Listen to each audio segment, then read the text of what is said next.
Hi friends, आज हमारे देश में इंडिया चाइना का स्टैंड ऑफ लद्दाख में चल रहा है और सारे चैनल्स के ऊपर सुबह से लेकर रात तक सिर्फ यही बात हो रही है। बहुत सारी भ्रांतियां हैं, बहुत सारी मिसअंडरस्टैंडिंग्स हैं, कुछ डेलिबरेटली क्रिएट की जा रही हैं पॉलिटिशियन से और कुछ ऑटोमेटिकली हो रही हैं। तो आज मैं इस स्टैंड ऑफ के बारे में आपको विस्तार में बताऊंगा, डिटेल में बताऊंगा। और इसको बताने से पहले मैं आपको इस पूरे एरिया की जो जोग्राफिकल सिचुएशन है, जो जोग्राफी है वो बताऊंगा। फिर इसकी यहाँ की जो पॉलिटिकल यूनिट्स हैं वो पहले भाग में मैं आपको जोग्राफिकल और पॉलिटिकल बातें बताऊंगा। उसके बाद मैं बताऊंगा आपको कि चाइना ने अगर ये करना था तो इसी एरिया में क्यों किया, इस एरिया की स्ट्रेटेजिक सिग्निफिकेंस क्या है और उस समय इस एरिया को क्यों सिलेक्ट किया, फिर उसके बाद इस टाइम को क्यों सिलेक्ट किया, इस एरिया की टाइमिंग वाइज स्ट्रेटेजिक सिग्निफिकेंस क्या है। और फिर मैं आपको इसके बाद बताऊंगा इस पूरे लाइन ऑफ एक्चुअल कंट्रोल जो एक्साइशन में है वो नॉर्थ से लेकर साउथ तक जो है उसमें कहाँ कहाँ पे इंट्रूजन हुई और एक एक हिस्से को डिटेल में हम बताएंगे कैसे इंट्रूजन हुई, उस एरिया की क्या स्पेसिफिक रिक्वायरमेंट है, उसकी स्ट्रेटेजिक इंपॉर्टेंस क्या है और क्यों ऐसा हुआ। और फाइनली एंड में मैं आपको बताऊंगा ये लाइन ऑफ कंट्रोल जो पाकिस्तान के साथ हमारा बॉर्डर है या लाइन ऑफ एक्चुअल कंट्रोल जो चाइना के साथ बॉर्डर है, दोनों में क्या अंतर है। और फाइनली मेरा एक मैसेज आप सब पॉलिटिशियंस के लिए जाएगा कि कृपया करके आप उसको ध्यान से सुनें। चलिए लेट्स सी इस इलाके का जो मैप है उसमें कौन से जोग्राफिकली क्या क्या चीज़ें हैं। सबसे पहले आप यहाँ देखेंगे, यहाँ पे आपको मिलेगा जम्मू एंड कश्मीर और इसके राइट साइड में एक्साइचन का एरिया जो डिस्प्यूटेड एरिया है। और इसी तरीके से अगर आप बाईं तरफ चलें जो पाकिस्तान का ऑक्यूपाइड कश्मीर है उसमें अफगानिस्तान का बॉर्डर है, उसके बाद तजाकिस्तान का बॉर्डर है, फिर चाइना का सिंकियांग प्रोविंस आता है और उसके बाद अगर आए तो पूरा चाइना आता है।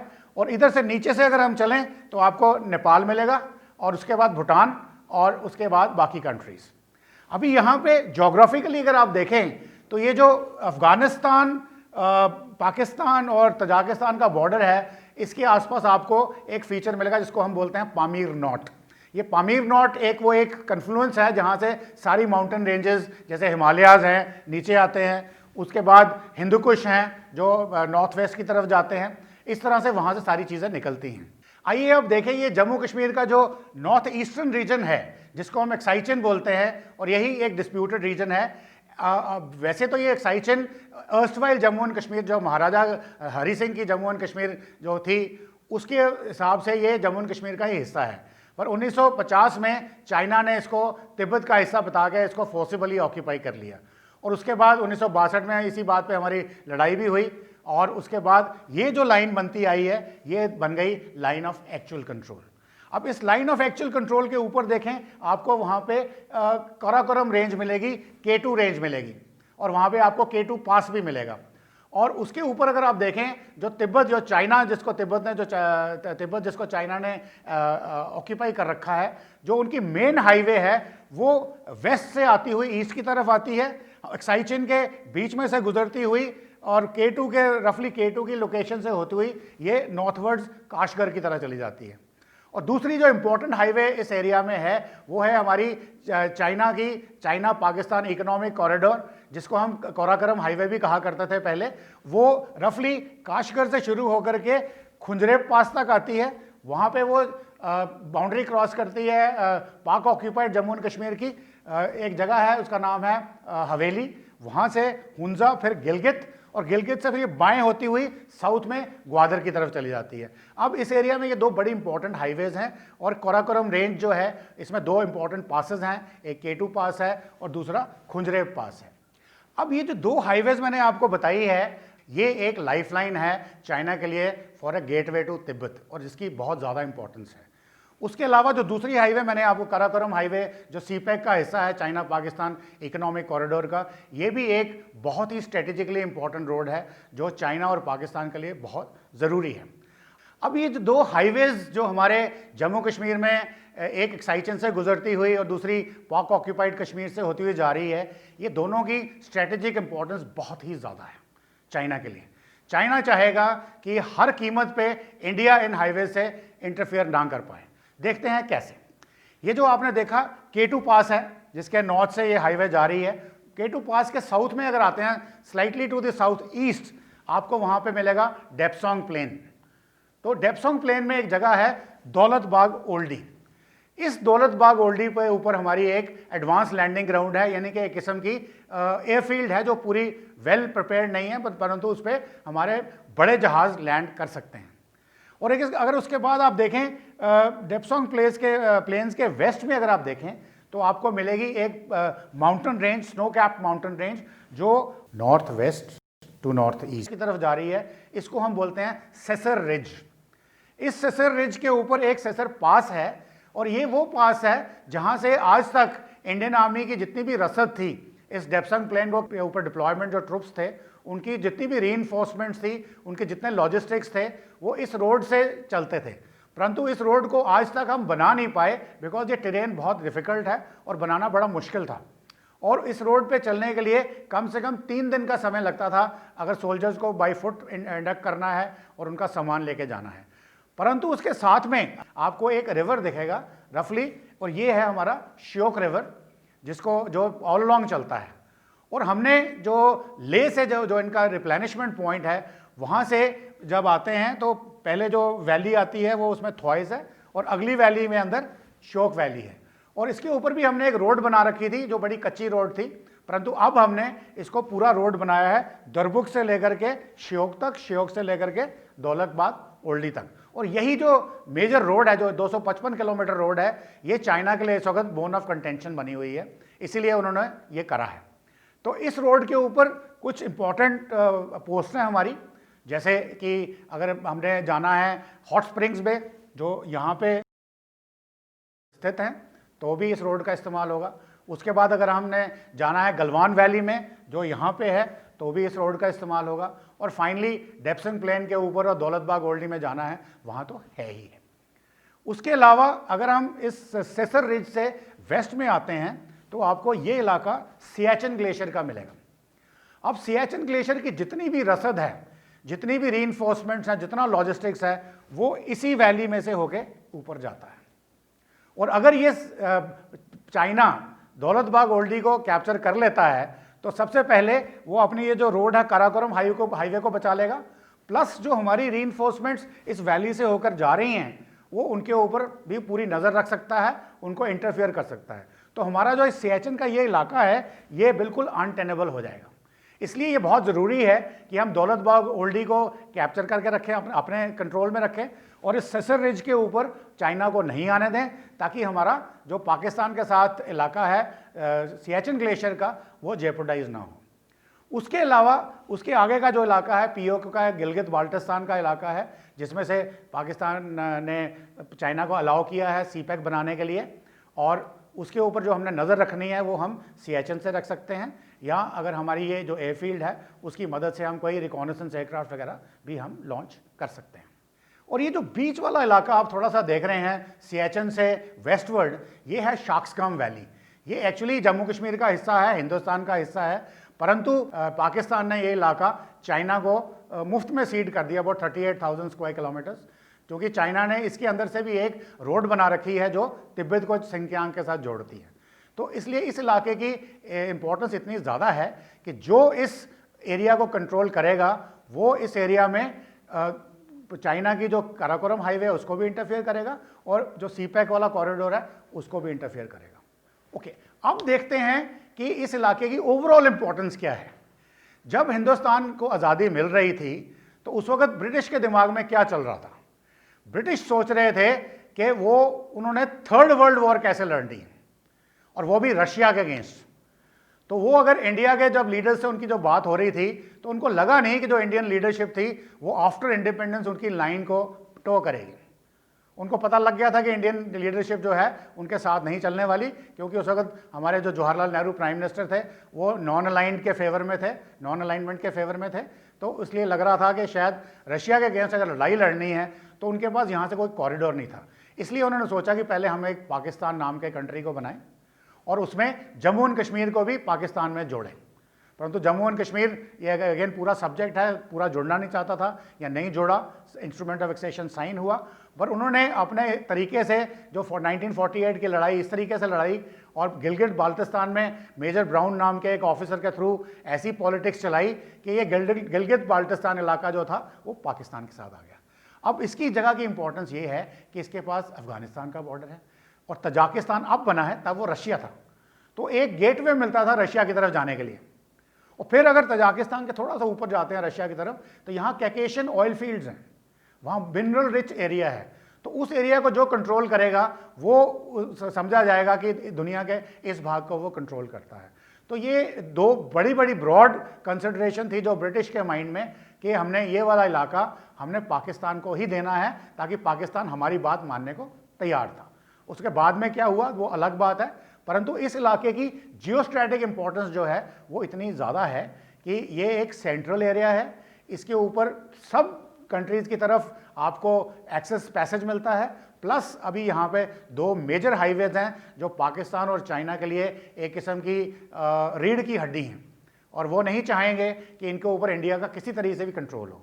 और इसलिए हमें यहाँ पे क्या करना है कि ये दौलत बाग ओल्डी जो है ये स्ट्रेटेजिकली बहुत ही इंपॉर्टेंट एयरफील्ड है और इस पर हमने हमारे पास अब C-130 heavy lift aircraft, C-17 globe master, Chinook जो हैवी गन्स को डिप्लॉय कर सकते हैं हमारे पास आगे हैं और हम उनको कर सकते हैं। और अगर चाइना कोई मिस एडवेंचर करता है तो हमारा जो ट्रुप्स का इंडक्शन है वो विद इन आवर्स होएगा, जो आज तक डेज में होता था अब वो आवर्स में होएगा। तो वो इस इलाके की पूरी ये ज्योग्राफी है और स्ट्रेटेजिक इंपॉर्टेंस। अब हम देखते हैं कि चाइना ने यही जगह क्यों चुनी। चाइना ने मिस एडवेंचर करना था तो चाइना के पास 3488 किलोमीटर का बॉर्डर है right till Arunachal Pradesh from Ladakh, तो वो कहीं पे भी कुछ कर सकता था। तो उसने पहले सिक्किम में कुछ गड़बड़ की, फिर नेपाल के साथ मिलकर कुछ गड़बड़ की, पर इस जगह पे आके उसने अपनी डिप्लॉयमेंट क्यों करी? वो इसलिए करी कि उसको पता है कि ये जो दो हाईवेज हैं अगर ये इंडिया के कंट्रोल में चली जाती हैं या इंडिया इसको इंटरफेयर करने की पोजीशन में है तो वो इनका जो स्ट्रेटेजिक यूज़ है वो नहीं कर पाएगा, तिब्बत कट जाएगा। और जो चाइना की वार्म वाटर पोर्ट की एक्सेस है, जो ग्वादर पोर्ट है पाकिस्तान के अंदर, वहाँ पे उसकी जितना भी ट्रेड हो रहा है वो सारा इंटरफेयर हो जाएगा। प्लस इसी इलाके से अगर आप देखें तो सिल्क रूट और यूरोप की जो रेलवे लाइन है वो भी रफली इसी इलाके से चलती है, तो ये इलाका स्ट्रेटेजिकली बहुत इंपॉर्टेंट हो गया। तो चाइना ने जो अपने ओवरऑल स्ट्रेटजी, जिसके बारे में मैं भी बात करूँगा, उसके लिए जो जगह चुननी थी उसने ये जगह चुनी। फिर उसके बाद स्ट्रेटेजिकली चाइना ने ये टाइम क्यों चुना, ये बात उसने 1 साल पहले क्यों नहीं करी, 2 साल पहले क्यों नहीं करी? खैर बीच बीच में थोड़ी बहुत प्रॉब्लम्स तो होती रहती थी, बट अभी सिचुएशन क्या हुई कि चाइना की जो एक्सपेंशनिस्ट पॉलिसी थी, एक्सपेंशनिज्म, इंपीरियलिज्म था या इकोनॉमिक टेररिज्म था, जिसकी वजह से उसने साउथ चाइना सी में बहुत सारे जो इम्पोर्टेंट आइलैंड थे उनके ऊपर कब्जा कर लिया, जैसे फिलीपींस के आइलैंड थे, वियतनाम के आइलैंड थे, जैसे स्पार्टली आइलैंड्स हैं, पैरासिल आइलैंड्स हैं, प्लस शालबरो रीफ हैं, उनके ऊपर कब्जा कर लिया फोर्सिबली। फिर उसके बाद अपनी एक्सक्लूसिव इकोनॉमिक जोन बनाने के लिए, ताकि उसके जितने भी फिशरी रिसोर्सेज हैं, ऑयल एंड गैस रिजर्व्स हैं और उसके अंदर जो सी लाइंस ऑफ कम्युनिकेशन पास करती हैं वो उसके कंट्रोल में रहे, तो उसके लिए उसने अपने ये आर्टिफिशियल आइलैंड्स करके वहाँ पे अपने मिलिट्री बेस बना लिए हैं और वहाँ से वो 200 नॉटिकल माइल का जो एक्सक्लूसिव इकोनॉमिक जोन का जो एरिया है, जो as per the international law वो उसको क्लेम करता है। उसके बाद जब आप नीचे आते हैं तो उसने इंडो चाइना के भी सारे कंट्रीज़ को टेरराइज कर रखा है। अब पोर्ट फैसिलिटीज़ ले रखी हैं उसने, मलेशिया से ले रखी हैं, म्यांमार से ले रखी हैं, बांग्लादेश से ले रखी हैं, श्रीलंका का हम्बनतोता जो पोर्ट है वो उसने ऑलरेडी हड़प कर लिया है। अब ग्वादर पोर्ट की आगे बारी है, जो चाइना, क्योंकि पाकिस्तान चाइना के डेट्स पे नहीं कर पाएगा तो उसको देना ही पड़ेगा। फिर मालदीव्स में उसने कर रखा था जो भी आ गया। फिर ईस्ट अफ्रीका में जो उसके कुछ पोर्ट्स थे, जिबोती में पोर्ट्स थे, फिर उसके कुछ गल्फ के पास कुछ एक आधे पोर्ट्स हैं जो उसने फोर्सिबली कैप्चर कर रखे थे। और इसी बीच में कोरोना आ गया। अब कोरोना ने यहाँ पे एक नई डायमेंशन क्रिएट कर दी। अब कोरोना से क्या हुआ, मैं आपको शॉर्ट में 2 चीज़ें बताऊंगा। कोरोना से क्या हो गया कि पूरी दुनिया चाइना के अगेंस्ट हो गई, क्योंकि कोरोना पूरी दुनिया में फैल गया। अब उससे चाइना के अगेंस्ट, जैसे आज वर्ल्ड हेल्थ ऑर्गेनाइजेशन में एक उन्होंने कर दिया है, 123 कंट्रीज़ ने मिलकर एक पिटीशन साइन कर दी है कि चाइना के अगेंस्ट इंक्वायरी शुरू कर दी जाए, जो हो चुकी है। और अगर ये इंक्वायरी में चाइना को गिल्टी पाया जाता है तो hundreds of trillions of dollar China को जुर्माना होगा, जो उसकी कमर तोड़ देगा। फिर उसके बाद हांगकांग, जो अभी तक ब्रिटिश के पास लीज पे था, वो 1999 में वापस आया। तो वहाँ पर भी उन्होंने वन कंट्री टू सिस्टम्स के एक एग्रीमेंट करा उनके साथ, परंतु उस एग्रीमेंट को ऑनर नहीं किया। और वहाँ जो प्रो डेमोक्रेसी आवाज़ें उठ रही थी उसको चाइना ने दबाने की कोशिश की। उसके लिए उसने एक अपना लॉ पास कर दिया जो एक उनको अनएक्सेप्टेबल था। फिर उसी तरह से ताइवान को चाइना अपना हिस्सा समझता है। तो इस तरह से चाइना की प्रॉब्लम्स थी ताइवान में, हांगकांग में, मकाऊ में। फिर ये जितने भी कंट्रीज़ हैं साउथ एशिया में, बांग्लादेश, म्यांमार, श्रीलंका, पाकिस्तान, मालदीव्स, नेपाल, इनके ऊपर भी दादागिरी दबा के रखी हुई थी। तो अभी तक तो ये दबे हुए थे फॉर इकोनॉमिक रीजंस, चुप थे, नहीं बोल रहे थे। परंतु जब ये कोरोना शुरू हुआ तो 123 कंट्रीज जब अगेंस्ट हो गए, led by the United states. और यूनाइटेड स्टेट्स ने एक बड़ा ही कंसर्टेड एक कैंपेन लॉन्च किया है, पूरी की पूरी यूरोपियन यूनियन उनके साथ है, वो सब मिलकर चाइना को दबाने की कोशिश कर रहे थे। अब ये प्रॉब्लम होगी, इंडिया जो एक रीजनल पावर है चाइना के कंपटीशन में, चाइना के बैकयार्ड में, अब यहाँ पे क्या किया जाए। और अगर इंडिया को अपने बस में करने की चाइना ने पूरी कोशिश की, इंडिया को उसने BRI में लाने का पूरा यकीन किया। चाइना ने इंडिया को इकोनॉमिकली दबाने की भी कोशिश करी, बहुत कुछ उन्होंने हथकंडे अपनाए। इंडियन ओशन के अंदर इंडिया का जो झुकाव था वो अमेरिका के साथ था, जैसे उन्होंने इंडो पैसिफिक कमांड बना ली। फिर क्वाड्स की जो ट्रीटी की बातें चल रही हैं, अभी ट्रैक टू डिप्लोमेसी ऑन है, वहाँ पे उनका क्या चार्टर होएगा वो बन रहा है। उसमें करेक्शन, इंडिया, अमेरिका, जापान और ऑस्ट्रेलिया, ये 4 कंट्रीज एक साथ मिल जाएंगे, एक दूसरे की नेवल फोर्सेस यूज़ करेंगे और वो पेट्रोलिंग करेंगे पूरे इंडियन ओशन। कहा तो ये जाता है कि ये पेट्रोलिंग अगेंस्ट पायरेसी है, ये पेट्रोलिंग अगेंस्ट सेफ्टी सिक्योरिटी के लिए है, परंतु सबको मालूम है कि वर्ल्ड का 70% ट्रेड जो है वो इंडियन ओशन से होता हुआ, मलक्का स्ट्रेट से होता हुआ, साउथ ईस्ट चाइना में सी में होता हुआ जापान तक जो कॉरिडोर बनता है, इसका 70% ट्रेड यहीं पे है। तो जो इस सी लाइन्स ऑफ कम्युनिकेशन को करेगा, कंट्रोल करेगा, उसी का प्रभुत्व चलेगा। तो चाइना वो कर रहा था। तो ये इसके आने से उसने बोला इंडिया को दबाते हैं। तो इंडिया को दबाने के लिए इंडिया के बॉर्डर प्रॉब्लम शुरू कर दिया, पहले सिक्किम में, फिर नेपाल को उकसाया, उधर से पाकिस्तान को उकसाया और खुद यहाँ पे आ गया। तो ये थी चाइना की एक्सटर्नल कंपल्शंस। अब कोरोना की वजह से क्या हुआ है कि चाइना ने इस कोरोना को शायद दबाने की कोशिश की है, बहुत सारे लोग मरे हैं, और वो जो सिविलियंस मरे हैं वो उनको उसने जो बरियल्स उनके हुए हैं, बर्ड फ्लू के टाइम पे बर्ड्स को कल करते थे, उसी तरह से कुछ उनकी क्रिमेशंस करी हैं जो सिविलियंस को पसंद नहीं आई। फिर 4 जून को एक विजिल थी टियाननमेन स्क्वायर में, जो एंटी डेमोक्रेसी प्रोटेस्ट चाइना ने करी थी, एंटी डेमोक्रेसी प्रोटेस्टर्स को मारा था 1989 में। वो लोग भी अभी उस बात को याद करते हैं, वो भी गवर्नमेंट के अगेंस्ट हो गए। कोविड वाले भी गवर्नमेंट के अगेंस्ट हो गए। फिर जब ये इकोनॉमिक लॉकआउट हो गया, शुरू करा, तो अभी जो गरीब लोग हैं वो भी अभी तक नहीं जा पाए हैं। और वैसे भी चाइना में ह्यूमन राइट्स वायलेशन की इंतहा है। तो इंटरनली एक कॉन्स्टिट्यूएंसी तैयार हो गई है चाइना में जो गवर्नमेंट के अगेंस्ट है और डेमोक्रेसी के फेवर में है। और यहाँ मैं आपको ये भी बता दूँ कि कहते हैं 1 in every 3 Chinese is PhD, means पढ़े लिखे लोग हैं और दुनिया जहान में गए हैं बिजनेस करने के लिए, तो वहाँ पे डेमोक्रेटिक राइट्स को समझते हैं और वो जानते हैं डेमोक्रेटिक्स में क्या होता है। और जो चाइना की इस वक्त कम्युनिस्ट गवर्नमेंट है, इसमें ऑपोजिशन तो है ही नहीं। तो उस चीज़ से ये एक हवा हो रही है। हो सकता है जैसे चाइना बोलता है कि ये सब अमेरिका का फ्यूल किया हुआ है, वो भी पॉसिबिलिटी हो सकती है। बट फैक्ट रिमेन्स कि इस वक्त शी जिनपिंग की गवर्नमेंट को एक इंटरनल चैलेंज भी मिल गया है। तो ये टाइम अगर उसने सिलेक्ट किया है यहाँ पे अटैक करने का इंडिया अगेंस्ट, तो उसका एक कारण ये भी है कि शायद वो अपने जो कंट्री में जो लोग उसके अगेंस्ट बोल रहे हैं, उसकी गवर्नमेंट के अगेंस्ट बोल रहे हैं, उनमें एक नेशनलिस्टिक फीलिंग जगा के उनको अपनी तरफ करने का भी है। तो इसलिए उस वजह से भी ये टाइम जो है इम्पॉर्टेंट हो जाता है। और यहाँ पे अभी आया क्योंकि इस वक्त कोरोना का जो है कि इंडिया शायद उनके दबाव में आकर के उनकी बात मान लेगा और अमेरिका से दूर रहेगा और चाइना को सपोर्ट करना शुरू कर देगा। चलिए अभी हम चलते हैं एक साइचिन एरिया में जो JNK के नॉर्थ ईस्ट में है और जहाँ पे इस वक्त फेस ऑफ चल रहा है। इस इलाके की अगर हम ज्योग्राफी देखें तो आप देखिए ये रोड जो है जो लेह से आ रही है, ये पहले ये वैली में जाती है अंदर थॉइस की तरफ, सियाचिन की तरफ, फिर उसके बाद और आगे जो ससर रिज आती है उससे फिर टर्न करती है दरबुक विलेज में, और वहाँ से श्योक और उसके साथ Daulat Bagh Oldi into the डेप्सन planes, और रिवर साथ में चलता है और रिवर के बगल में ये रोड है। तो सबसे पहले हम देखते हैं कि जो हमारा फर्स्ट पॉइंट ऑफ इम्पैक्ट है डेप्सन प्लेन, वहाँ पे क्या हुआ है। डेप्सन प्लेन ये मेनली एक डेजर्ट है, प्लेन एरिया है, जिसके वेस्ट साइड में आपके पास ससेर रिज है और नॉर्थ में कराकोरम रिज है, वहाँ पे केटू पास भी है, और उसके बाद ये ईस्टवर्ड जाता है एक्साई चेन की तरफ और फिर आगे चाइना की तरफ, तिब्बत की तरफ चला जाता है। और इसमें प्लेन के अंदर यहाँ पे एक ट्राई जंक्शन नाम की जगह है जहाँ तक चाइनीज़ आके अपना कैंप्स वैम्प्स करते हैं और ये आते जाते रहते हैं। और हमने भी जाकर के जो डेप्सन गांव है हम भी वहाँ पे रहते हैं दौलत बाग ओल्डी में और अपना मेंटेन करते हैं। मैंने आपको इसकी स्ट्रेटेजिक इंपॉर्टेंस ऑलरेडी बता दी है। इस दौरान सिर्फ केवल चाइना ने कोई इंट्रूजन करी है, पेट्रोलिंग करी है और वापस चले गए। इस वक्त वहाँ कोई प्रॉब्लम वाली बात नहीं है।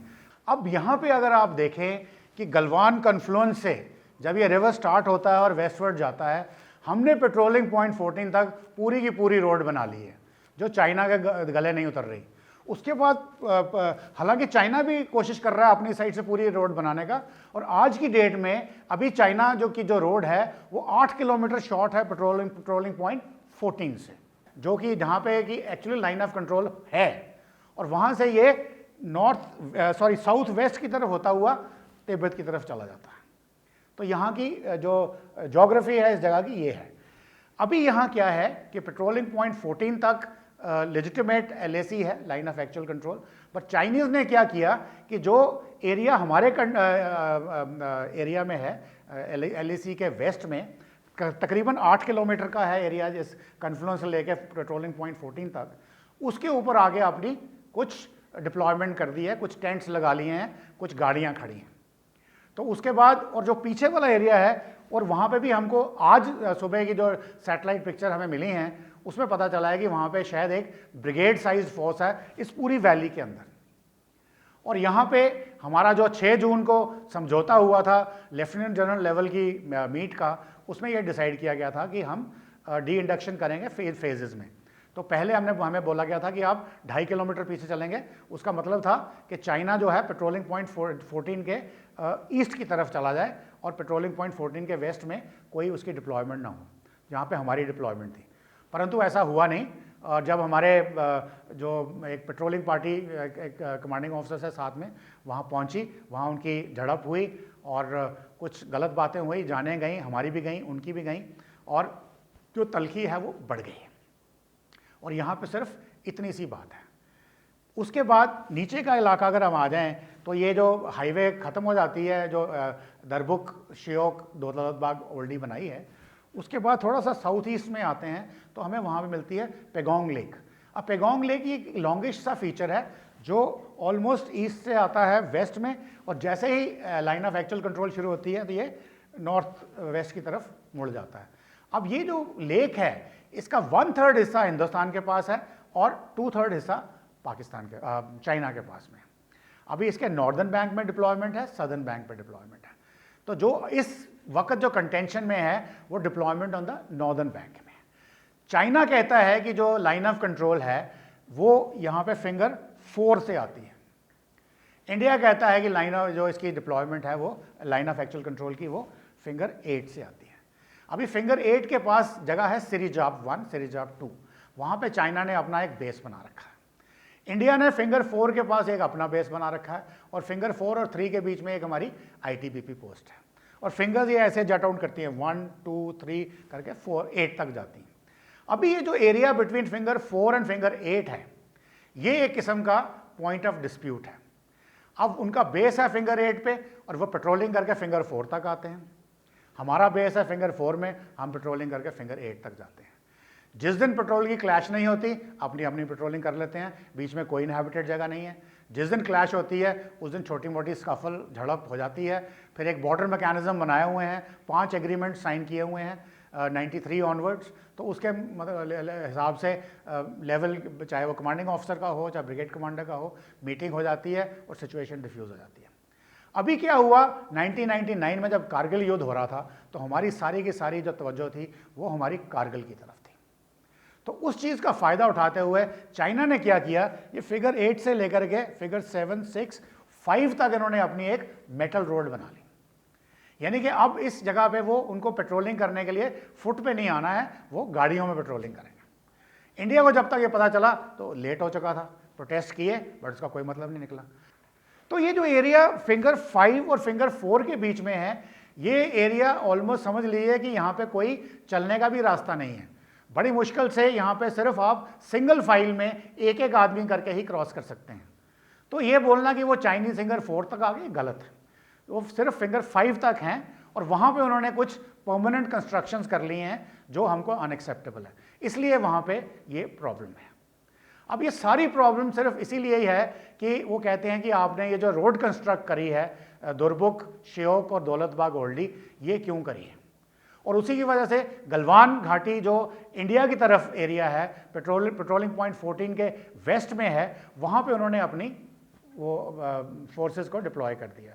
और जब हमने बोला कि आप यहाँ क्यों आए, आप वापस जाइए, तो उन्होंने बोला कि ये तो हमारी टेम्परेरी डिप्लॉयमेंट है, जैसे होती है। तो मेरे ख्याल में अगर हमने तो अभी उनको इविक्ट करने का बोल दिया, जो हमारी बातचीत चल रही है, परंतु जैसे ही ये जो सर्दियों का मौसम आएगा, जब ये एरिया बिल्कुल अनटेनेबल हो जाएगा, आज भी वहाँ पे सब ज़ीरो टेम्परेचर्स हैं, बड़ी बड़ी मुश्किल रहने की जगह है, तो ये शायद अपने आप ही चले जाएंगे। 1962 में भी ये आगे तक आए थे पर फिर वापस चले गए थे। तो इसलिए यहाँ पे ये प्रॉब्लम है। और इस वक्त आज की डेट में जो लेटेस्ट न्यूज़ ये है कि गलवान घाटी जो पाकिस्तान की तरफ जगह है, वहाँ पे उसने कम से कम एक ब्रिगेड साइज्ड वर्थ फोर्स को जमा कर लिया है। और यकीन दिलाता हूँ कि हमारी इंडियन आर्मी ने भी प्रॉपर स्टेप्स लिए होंगे उनको काउंटर करने के लिए। तो क्योंकि ये जो रोड है हमने बनाई है, ये हमारे एरिया में है, और उनका ऑब्जेक्शन है कि आपने रोड क्यों बनाई, समझ नहीं आई यार। आपने तो 3,500 किलोमीटर का जो बॉर्डर है, पूरे बॉर्डर पे लैटरल्स बना रखे हैं, और अभी वहाँ पे आप रेलवे लाइन भी बना रहे हो आपकी मोबिलाइजेशन करने के लिए या इंडक्शन फोर्सेस को इंडक्ट करने के लिए। तो हम अपने इलाके में क्यों नहीं कर सकते। और अंडरलाइंग रीजंस दोनों के मैंने आपको स्ट्रेटेजिक इम्प्लीकेशन इन जगह की क्या है वो मैंने आपको बता दी है। अभी आपको यहाँ एक बात मैं बताऊँ कि लोग पूछते हैं स्पेशली ऑपोजिशन पार्टी वाले कि मोदी जी बताइए कि चाइना ने हमारी कितने इंच ज़मीन ले ली है। मैं उनको बताऊं कि ये एरिया जो है ये लाइन ऑफ कंट्रोल पाकिस्तान की तरह नहीं है। लाइन ऑफ कंट्रोल पाकिस्तान में पूरा का पूरा एरिया फुली डिप्लॉयड है, eye ball to eye ball, 1 inch भी किसी को आगे पीछे जाने की ज़रूरत नहीं है। और वहाँ पे कुछ जगह पे नो मैन्स लैंड है, कुछ जगह वो भी नहीं है। पर यहाँ पे जितना एरिया है, यहाँ पे हैबिटेशन बहुत ही डिफिकल्ट है। तो दोनों साइड्स क्या करती हैं कि जब वेदर ठीक होता है तो वो अपने अपने एरिया में आती हैं, फॉरवर्ड पोस्चर में आती हैं, और फॉरवर्ड पोस्चर से वो पेट्रोलिंग करती हैं और अपने एरिया में वापस आ जाती हैं। बट चूंकि थोड़ा सा लाइन ऑफ एक्चुअल कंट्रोल है कहाँ पे, उसमें मतभेद है। हमारा परसेप्शन कुछ और है, उनका परसेप्शन कुछ और है, वो भी एक अलग सब्जेक्ट है, वो मैं यहाँ भी नहीं करूँगा। बट सिर्फ ये बताना चाहूँगा कि ये एक लाइन ऑफ एक्चुअल कंट्रोल है, और अगर यहाँ पे चाइनीज़ अंदर आए भी हैं तो उनका वापस जाना भी तय है। और अभी चूंकि जो एक झड़प हुई है, यहाँ हार्डनिंग हुई हैं, हार्डनिंग ऑफ स्टैंसेस हुए हैं, और वो वर्ल्ड की पिक्चर इस वक्त चल रही है। पूरी दुनिया इस वक्त देख रही है कि इंडिया चाइना से कैसे पेश में आता है, इंडिया चाइना के सामने झुकता है या उनको बराबर का जवाब देता है। इसलिए शायद इंडिया नहीं हटेगा। और उसी तरह से चाइना, चूंकि चाइना की अभी सर्वाइवल की नौबत आ गई है कि यानी कि अंदरूनी आवाज़ें उठनी शुरू हो गई हैं गवर्नमेंट के अगेंस्ट, और डिसमेंबरमेंट चाइना की भी हो सकती है। वो भी एक सब्जेक्ट है, वो जो मैं बाद में कवर करूंगा। तो उस चीज़ को करने के लिए शायद वो भी ना हटें। तो अभी आगे देखते हैं इस इलाके में क्या होता है। परंतु ये लाइन ऑफ एक्चुअल कंट्रोल में ये समझना ज़रूरी है कि यहाँ पे पेट्रोलिंग के लोग आते हैं और फिर वापस चले जाते हैं। ये परमानेंटली फोर्टिफाइड एरिया नहीं है। इसके अलावा मैं 2-4 चीज़ों के बारे में बात करना चाहूँगा।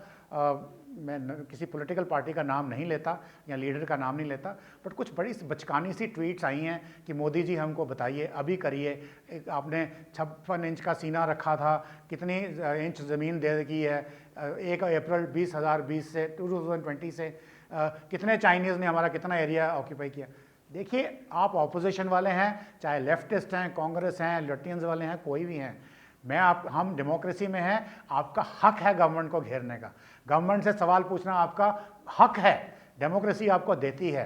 मगर सिर्फ ये चीज़ समझिए कि ये जो मुद्दा है ये माइग्रेंट्स का मुद्दा नहीं है, ये कोविड का मुद्दा नहीं है, ये देश की सिक्योरिटी का मुद्दा है। देश की सिक्योरिटी मीन्स कि अगर आप ठंडी हवा में खुली सांस ले रहे हो तो वो इस सिक्योरिटी के पहरेदारों की जो सेना बैठी है उनकी वजह से सांस ले रहे हो। अभी कुछ 2 दिन पहले अपने 20 जवानों ने अपनी जान तक दे दी सिर्फ इसलिए कि आपको कोई आंच ना आए। तो इसमें फ़र्क है। आपने मोदी जी को गिराना है, डेमोक्रेसी है, इस पूरे मुद्दे को सुलझने दीजिए। वहाँ पे बंदूकें लेके गोलियाँ चल रही हैं, वो अपनी जान हथेली पे लेके खड़े हैं आपके लिए। उनको वो अपना काम पूरा कर लेने दीजिए, उनको डीमोरलाइज मत करिए अपनी बेकार की बचकानी स्टेटमेंट्स। जब ये सारा मामला सुलझ जाता है, अपनी अपनी फौजें अपनी अपनी बैरक्स में वापस चली जाती हैं, उसके बाद आप मोदी जी को बुला लीजिएगा और उनको बोलिए कि आपने हमको क्यों नहीं बताया या आपने क्या नुकसान कराया है, तो आप प्रधानमंत्री बनने के काबिल नहीं हैं, हम आपको निकालना चाहते हैं। तो ये बाद में करिए। तो इस पर्टिकुलर मुद्दे पे आप भी अपना टाइमिंग देखिए। तो यहाँ मैं सिर्फ एक छोटी सी बात कांग्रेस पार्टी से भी पूछना चाहूँगा। देखिए 1962 में हमें चाइना के सामने मुंह की खानी पड़ी थी। वो इसलिए नहीं कि हमारे फौजी कम थे, इसलिए कि हमारी नीतियाँ खराब थी, हमारी लीडरशिप ठीक नहीं थी और फौजियों को साजो सामान नहीं दिया गया था लड़ने के लिए। इसलिए हमारा वो डिबैकल हुआ। और वो जो उस डिबैकल की जो इंक्वायरी रिपोर्ट थी, जिसको हम बोलते हैं हैंडरसन ब्रूक्स भागत रिपोर्ट, वो आप कांग्रेस पार्टी ने आज तक उसको डिस्क्लोज नहीं करा, डीक्लासीफाई नहीं करा है। तो आप मुझे बोलिए, आप किस मुंह से आज मोदी जी से पूछ रहे हैं कि इसकी जगह की सब जो मालूमात है उसको डीक्लासीफाई करिए? ये एक बड़ा सेंसिटिव मामला है। मैं बोल रहा हूँ कि आपका हक है, आप इसको कुछ भी सवाल पूछने का हक है, डेमोक्रेसी है, परंतु इस समय नहीं। जैसे ही बर्फ़ वापस पड़ती है वो इलाका मुश्किल हो जाता है। मैं बता रहा हूँ कि ये स्टैंड ऑफ खत्म हो जाएगा। आज तक डोकलाम भी खत्म हुआ, 2013 में भी खत्म हुआ, 2015 में भी खत्म हुआ, तो ये भी खत्म हो जाएगा। उस दिन आप मोदी जी को घेर लीजिएगा। आज छोड़ दीजिए। आज उन सैनिकों की जान पे बनी हुई है जो अपनी जान हथेली में लेके बंदूक लेके खड़े हैं सिर्फ आप लोगों की प्रोटेक्शन के लिए। सिर्फ इस पॉइंट के साथ मैं इसको यहाँ ख़त्म करता हूँ और यही कहता हूँ, जय हिंद, जय भारत।